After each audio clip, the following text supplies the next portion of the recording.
දවසක් CSC kitchen එකට ඔයාලා සාදරයෙන් පිළිගන්නවා.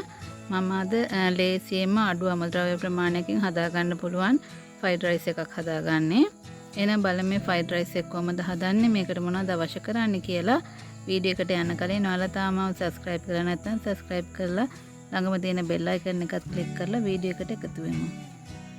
මම ලුණු ගස් ටිකක් ගත්තා. මේ ටික සුද්ධ කරලා මේකේ කොළ ටික වෙනම කපා ගන්න ඕනේ. මේ ලුණු ගෙඩි ටික වෙනම කපා ගන්න ඕනේ. එකට දාන්න නැතුව වෙන වෙනම මේ කපලා දාගන්න. මම දැන් ලුණු ගස් ටික කපලා මේ විදිහට වෙන වෙනම භාජන දෙකකට දාගත්තා. මේකට මම තව ගන්නවා බිත්තර 3ක්. මම මෙතන දෙන්නෙකුට විතර ඇති වෙන ප්‍රමාණය බත් අරගෙන තියෙනවා. මේ අමුද්‍රව්‍ය 3 තමයි අවශ්‍ය කරන ප්‍රධානම අමුද්‍රව්‍ය 3. අඩු අමුද්‍රව්‍ය ප්‍රමාණයකින් හදා ගන්න පුළුවන්. එහෙනම් අපි දැන් මේ ෆ්‍රයිඩ් රයිස් එක හදමු. මම දැන් පෑන් එකක් ලිපේ තියාගත්තා. තෙල් ටිකක් එකතු කරගන්නවා. දැන් තෙල් ටික රත් වෙලා තියෙන්නේ. ඔයගලන්ට අවශ්‍ය නැහැ ඉඟුරු සුදු ලුණු ටිකක් එකතු කරන්න. ඒ වුණාට ඒක නැහැ කියලා රසය අඩුවක් නැහැ. මේක හරිම රසයි. මම දැන් මේකට පිත්තර 3ක් එකතු කරගන්නවා.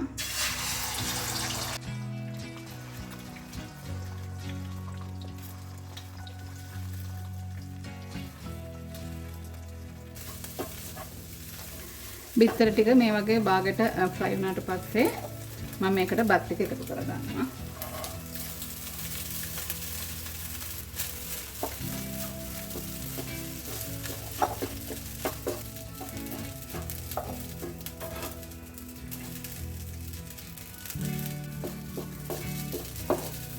මම දැන් බත් ටික දාගත්තට පස්සේ විනාඩියක් විතර ඒක ටිකක් ෆ්‍රයි කරගත්තා.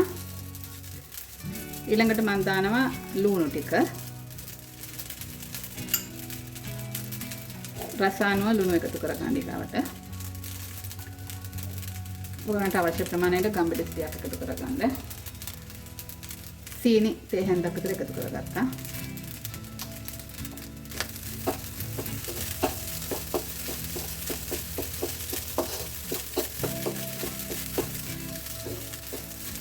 තව විනාඩි 3ක් විතර මේ ටික හොඳට ෆ්‍රයි කරගන්න. ඔයගලන්ට උයන්ට කම්මැලි වෙලාවට මේ වගේ ෆ්‍රයිඩ් රයිස් එකක් හදා ගන්න පුළුවන්. මොකද මේක මේ වැඩි වෙලාවක් යන්නේ ඉක්මනින්ම හදා ගන්න පුළුවන්. වැඩි අමුද්‍රව්‍ය ප්‍රමාණයක් අවශ්‍ය වෙන්නේ නැහැ. මේ විදිහට හොඳට බත් ටික මේ ෆ්‍රයි කරගන්න. එතකොට තමයි මේ රස. දැන් විනාඩි 3ක් 4ක් විතර මේ රයිස් එක හොඳට මම ෆ්‍රයි කරගත්තා. දැන් මම ලිප ඔෆ් කරගන්නවා. හරි ලිප ඔෆ් කරලා ඉවරලා අපි මේ ලුණු කොළ ටික දාගමු.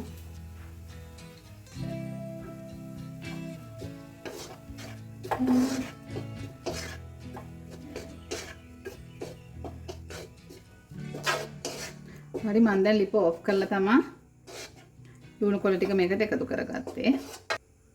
හරි දැන් අපේ egg and spring onion fried rice එක ready.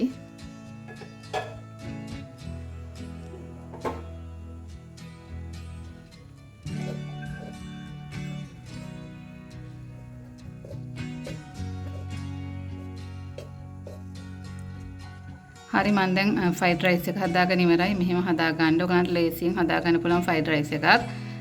වීඩියෝ එක හොඳයි නම් like කරන්න, share කරන්න, comment කරන්න. එහෙනම් ඔයාලත් හදලා රස බලන්න. මගේ වීඩියෝ එක බලුවට බොහොම ස්තුතියි. නැවත වීඩියෝ එකකින් හමු වෙනකන් ඔයාලට සුබ දවසක්.